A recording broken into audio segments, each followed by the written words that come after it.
So if you're realistically trying to grow your YouTube channel in 2026, I'm gonna give you the real, like real talk. I'm gonna give you the real.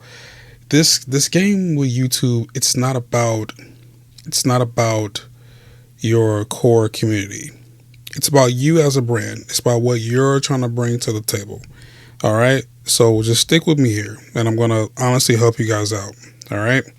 As a person that's been on YouTube for a very long time, I think that one thing that I definitely feel like 2026 is bringing when it pertains to YouTube is the opportunity for you to explore everything you're passionate about.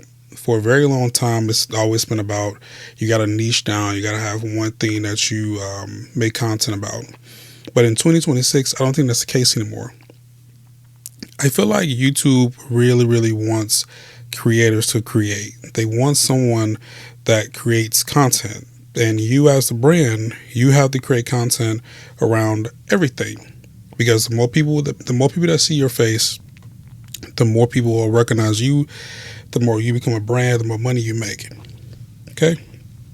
So another thing that I would definitely change, if I were you and you were just starting out in 2026, or if you're just trying to get things going for your channel, is realize that people are going to like your videos and people are not going to like your videos.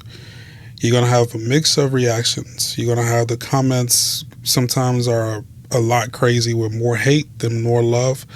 Um, and you got to be able to turn off the comment section and, like, not physically, of course, but mentally turn off the comment section and create, you know what I'm saying? Put out content that you enjoy making. Now, that kind of segue into something else that I feel like is important as well. You got to make content for your audience. So yeah, you got to make content that you enjoy. You got to make content about things that you like. But if you really want to get views on YouTube, you got to make sure that you're making content that people are looking for. Um, like that's something that I learned even whenever I started to really get away from just gaming content.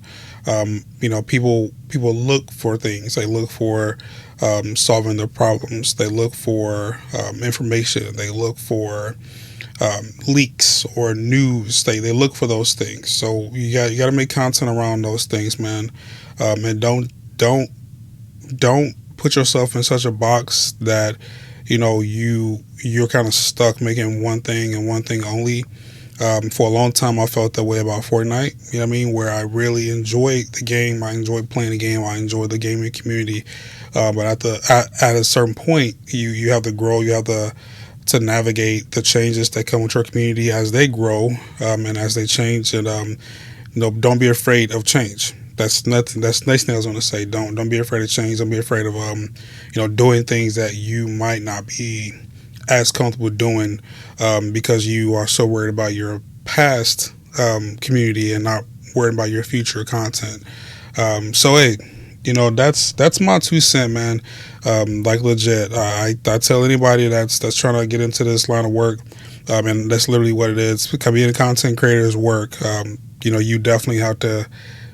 You got to lock in mentally to actually survive this game. And I hope this advice helps, man. And let me know in the comments if I missed anything, y'all.